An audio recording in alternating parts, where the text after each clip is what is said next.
நாளுக்கு நாள் தெருநாய்களுடைய தொல்லை அதிகரிச்சுட்டு வருதுன்னு பாக்குறோம். தினம் சோசியல் மீடியால தெருநாய்கள் எப்படி பொதுமக்களை கடிச்சு கொதறுது அப்படிங்கிற வீடியோஸ் வைரல் ஆயிட்டு இருக்கு.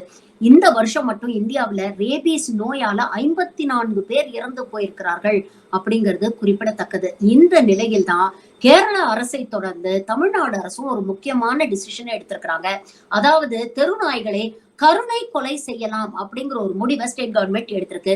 நோய்வாய்ப்பட்டு சிரமப்படும் தெருநாய்களை கருணை கொலை செய்யலாம். ஆனா இத பதிவு செய்யப்பட்ட ஒரு கால்நடை மருத்துவர் தான் செய்யணும். அது மட்டும் இல்ல, இந்த சம்பந்தமான உரிய ஆவணங்களை ரெடி பண்ணி அதை பாதுகாக்கப்பட வேண்டும் அப்படிங்கிற ஒரு அறிக்கையை அவங்க வெளியிட்டிருக்கிறாங்க. உண்மையிலேயே வரவேற்க வேண்டிய ஒரு அறிக்கை தான். ஆனா இது மட்டும் சொல்யூஷன் ஆயிடாது.